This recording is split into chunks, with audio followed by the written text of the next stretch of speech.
ಏನ್ ನೋಡ್ಬೇಕು? ಯಾಕೆ ವಿಡಿಯೋ ತೆಗಿಬೇಕು? ಏನು ಒಟ್ಟಕ್ಕೆ ಬಂದಿದ್ದೀನಿ ಕೇಳಿದ್ರೆ ಅಕ್ಕ ತರ ತಮ್ಮನ ತರ ಹೇಳಿದ್ರೆ ಅಕ್ಕನ ತರ ನಿನ್ ತಮ್ಮನ ತರ ಕೇಳಂಗಿದ್ರೆ ಒಂದೊತ್ತು ಊಟ ಕೇಳು.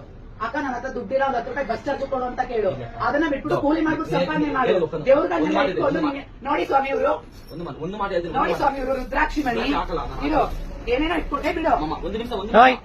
ಬಿಡು, ನಾನು ಈಗ ಕಂಪ್ಲೇಂಟ್ ಕೊಡ್ಲಾ ಪೊಲೀಸ್ ಸ್ಟೇಷನ್ಗೆ? ನೋಡಿ ಸ್ವಾಮಿ ಇವ್ರು ಇಟ್ಕೊಂಡಿರೋದು ಇದೆಲ್ಲ ದೇವ್ರಂತೆ. ನೋಡಿ ನೋಡಿ ಸ್ವಾಮಿ ಇವ್ರು ಇಟ್ಕೊಂಡಿರೋದು ಇದೆಲ್ಲ, ಇವೆಲ್ಲ ಇಟ್ಕೊಂಡು ನಿಮ್ಗೆ ಆ ದೃಷ್ಟಿ ಆಗಿದೆ, ಈ ದೃಷ್ಟಿ ಆಗಿದೆ, ಆ ಚಕ್ರ ಬರ್ಕೊಡ್ತೀನಿ, ಈ ಚಕ್ರ ಬರ್ಕೊಡ್ತೀನಿ, ಅರ್ಶನ ಪುಡಿ ಇದೆಲ್ಲ ಇಟ್ಕೊಂಡು ಇವರು ಜನಗಳಿಗೆಲ್ಲ ಮೋಸ ಮಾಡ್ತಾರೆ. ದಯವಿಟ್ಟು ಹೇಳ್ತಾ ಇದೀನಿ ಕೇಳಿ, ತರದವ್ರನ್ನ ಯಾರು ಎಂಕರೇಜ್ ಮಾಡಲ್ಲ, ಯಾರು ಎಂಕರೇಜ್ ಮಾಡಕೂಡ್ದು. ಆ ತರ ಆದ್ರೆ ಎಲ್ಲಾ ಜನರ ಮುಂದೆ ನಾನು ಹೇಳಿ ತಪ್ಪಾಯ್ತು, ನಾನು ಈ ತರ ಮಾಡಲ್ಲ ಅಂತ ಸಾರಿ ಕೇಳು. ಅಲ್ಲಿ ಕೇಳು, ನಾನ್ ತೆಗಿಬೇಕಂದ್ರೆ ಕೇಳು, ನೀನು ಕೇಳ್ಬೇಕು. ನೀನು ಅನ್ನಿ ಪುಣ್ಯ ಇಲ್ಲ, ಕರ್ನಾಟಕದಲ್ಲಿದ್ದ ಕನ್ನಡದಲ್ಲಿ ಮಾತಾಡು. ನೀನ್ ಜಾಸ್ತಿ ಹೇಳ್ತಾ ಇದ್ದಂದ್ರೆ ಕನ್ನಡದವ್ರಿಗೆ ಕನ್ನಡದಲ್ಲಿ ಜಾಸ್ತಿ ಹೇಳು. ನೀನ್ ತಿಂತಾ ಇರೋದು ಕನ್ನಡದವ್ರನ್ನ, ನೀನ್ ಜಾಸ್ತಿ ಹೇಳ್ತಾ ಕನ್ನಡಿಗರ ಭವಿಷ್ಯ, ಮತ್ ಕನ್ನಡದಲ್ಲಿ ಮಾತಾಡು.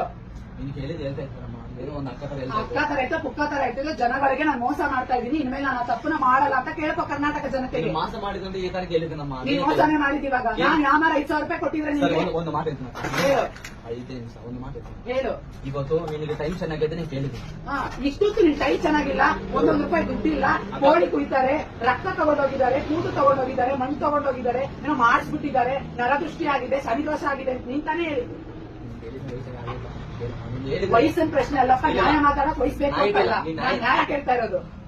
ಏನೋ ಮಕ ನೋಡಿ ಏನಂటే ಸರ್ ಆಯ್ತು, ನೀನ್ ಮಕ ನೋಡಿ ಇರ್ತಾನೆ, ನನ್ನ ಮುಖ ನೋಡಿ ನಾಳೆ ಬೆಳಗ್ಗೆ 1 ಕೋಟಿ ದುಡ್ಡು ಸಿಗ್ಬೇಕು ಅಂತ ನೀನ್ ಮಾಡ್ಕೊಡಿ, ಲಕ್ಷ ಖರ್ಚಾದ್ರು ನಾನು ಕೊಡ್ತೀನಿ, ಬೆಳಗ್ಗೆ 1 ಕೋಟಿ ದುಡ್ಡು ಸಿಗ್ಬೇಕು. ಏನ್ ಕೇಳಿದ್ರೆ ನಿಜವೇನ ಬುಡುಬುಡುಕೆ ಕೇಳಿದ್ರೆ ಬುಡುಬುಡುಕೆ ಗಡಗಡಕ್ಕೆ ನಾನು ಕೇಳಿಲ್ಲ. ನೀನು ಮಾಡಿದ್ದು ಮೋಸನೆ. ನಮ್ಮ ಅಪ್ಪ ಅಮ್ಮ ಚೆನ್ನಾಗಿದ್ದಾರೆ. ನಮ್ಮ ಅಪ್ಪ ನೀನೇನ್ ಹೇಳಿದ್ರೆ, ನಿಮ್ಮ ಅಪ್ಪ ಎಷ್ಟೋ ದೂರದಲ್ಲಿದ್ದಾರೆ, ನಾನು ಅವ್ರ ಬರಂಗ್ ಮಾಡ್ಕೊಡ್ತೀನಿ, 5,000 ಖರ್ಚಾಗುತ್ತೆ ಅಂತ ನೀನ್ ಕೇಳಿದೆ ತಾನೆ? ಕೇಳಿದೆ ತಾನೆ? ನಮ್ಮ ಅಪ್ಪ ಅಮ್ಮ ಚೆನ್ನಾಗಿದಾರಲ್ಲ, ನೀನ್ ಜ್ಯೋತಿಷ್ಯ ಆಗಿ ನಾನ್ ಅಲ್ಲ, ನನಗ್ ಮಾಡ್ಸಿರೋದ್ನ ಕಂಡಿಡ್ದಿದ್ಯಾ ತಾನೆ? ನನಗ್ ಮಾಡ್ಸಿರೋದ್ನ ಕಂಡಿಡ್ದಿದ್ಯಾ ನೀನು ಅಲ್ವಾ? ಮತ್ ನಾನು ಹೇಳ್ತಾ ಇರೋದನ್ನ ಯಾಕೆ ಕಂಡಿಡಿಯಕ್ಕಾಗಿಲ್ಲ ನಿಮ್ಗೆ? ಹೇಳು.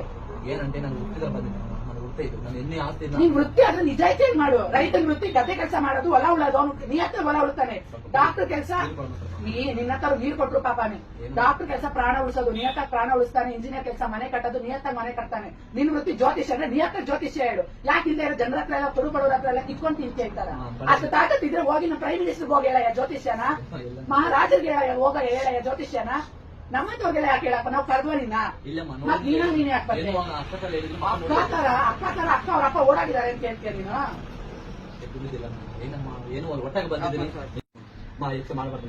ಸರ್ ನಿಮ್ಮೆಲ್ಲಾರ್ಗು ನಾನು ಏನ್ ಹೇಳ್ತಾ ಇದೀನಿ ಅಂತಂದ್ರೆ, ಈ ತರ ಜ್ಯೋತಿಷಿಗಳೇನಾದ್ರು ಮನೆಗೆ ಬಂದ್ರು ಅಂದ್ರೆ ದಯವಿಟ್ಟು ಸೇರ್ಸಕ್ ಹೋಗ್ಬೇಡಿ. ಏನಕ್ಕೆ ಎತ್ಕೊಡ್ತಾ ಇದ್ದೀರಾ? ಯಾಕೆ ಹೋಗ್ತಾ ಇದೀಯಾ? ಜ್ಯೋತಿಷಿ ಹೇಳ್ಬೇಕು ತಾನೆ ನೀನು?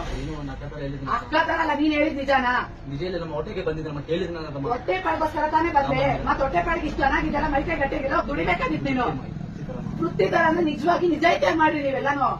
ಅದನ್ನ ಬಿಟ್ಬಿಟ್ಟು ನೀನ್ ಹೊಟ್ಟೆ ಪಾಡಕ್ ಬಂದು ಜನಗಳ ಹತ್ರ ಎಲ್ಲ ನೀನ್ ಇಲ್ಲೇ ಇರೋದೆಲ್ಲ ಹೇಳ್ಕೊಂಡು ಇಷ್ಟೊತ್ತು ಏನ್ ಹೇಳ್ತೇನೆ ನೀನು? ನೋಡಿ ಸ್ವಾಮಿ, ನಾನು ಏನಂತ ಕೇಳಿದೆ ಗೊತ್ತಾ? ನಮ್ಮ ಅಪ್ಪ ನಮ್ಮ ಅಮ್ಮನ ಜೊತೆ ತುಂಬಾ ಚೆನ್ನಾಗಿ ಸಂಸಾರ ಮಾಡ್ತಾ ಇದ್ದಾರೆ. ನಾನಿರೋದು ಬೆಂಗಳೂರಲ್ಲಿ. ನಾನು ಈ ಅಪ್ಪನ ಹತ್ರ ಏನಂತ ಕೇಳಿದೆ ಅಂತಂದ್ರೆ, ನಮ್ಮ ಅಪ್ಪ 6 ವರ್ಷ ಆಗಿದೆ, ನಮ್ಮ ಅಮ್ಮನ್ ಬಿಟ್ಟು ಹೋಗ್ಬಿಟ್ಟು ದಯವಿಟ್ಟು ಏನಾದ್ರು ಮಾಡ್ಕೊಡಿ ಅಂತ ನಾನೇ ಕೇಳಿದ್ದು. ಇವನು ಜ್ಯೋತಿಷಿ ಆಗಿದ್ರೆ ನಿಮ್ಮ ಅಪ್ಪ ನಿಮ್ಮ ಅಮ್ಮನ ಜೊತೆ ಚೆನ್ನಾಗಿದ್ದಾರೆ ಅಂತ ಹೇಳ್ಬೇಕಾಗಿತ್ತು. ಇವ್ನಿಗೆಲ್ಲ ಕಾಣಿಸುತ್ತವೆ, ನಿಜ ಹೇಳ್ತಾನಲ್ವಾ? ಇವ್ನಂಗೆ ಹೇಳ್ಬೇಕಾಗಿತ್ತು. ಆದ್ರೆ ಇವನು 5,000 ಕೊಡಿ, ನಾನು ನಿಮ್ಮ ಅಪ್ಪ ಅಮ್ಮ ಬರೋ ತರ ಮಾಡ್ಕೊಡ್ತೀನಿ, ಅಪ್ಪ ಅಮ್ಮ ಚೆನ್ನಾಗಿರೋ ತರ ಮಾಡ್ಕೊಡ್ತೀನಿ, ನಾನು ನಿನ್ ಜೀವನ ಚೆನ್ನಾಗಿ ಮಾಡ್ತೀನಿ, ನಿನ್ ಕಣ್ದೃಷ್ಟಿ ಆಗಿದೆ, ನಿನಗೆ ರಕ್ತ ತಗೊಂಡೋಗಿದ್ದಾರೆ, ಕೂದಲು ತಗೊಂಡೋಗಿದ್ದಾರೆ, ಏನೋ ಮಾಡ್ಸಿದ್ದಾರೆ, ನಿನ್ ದುಡ್ಡು ಬೀಳ್ತಾ ಇಲ್ಲ ಅಂತ ಇಲ್ದೇ ಇರೋ ಬೋಗ ಸೇರ್ಕೊಂಡು 5,000 ರೂಪಾಯಿ 10,000 ರೂಪಾಯಿ ಅಂತ ಜನಗಳ ಹತ್ರ ಮೋಸ ಮಾಡ್ತಾ ಇದ್ದಾನೆ. ದಯವಿಟ್ಟು ಈ ತರದವ್ರನ್ನ ಯಾರು ಎಂಕರೇಜ್ ಮಾಡಬೇಡಿ. ದೇವ್ರನ್ನ ನಂಬಿ. ಈ ತರ ಪೂಜಾರಿಗಳ ದಯವಿಟ್ಟು ಯಾರು ನಂಬಕ್ ಹೋಗ್ಬೇಡ್ರಿ.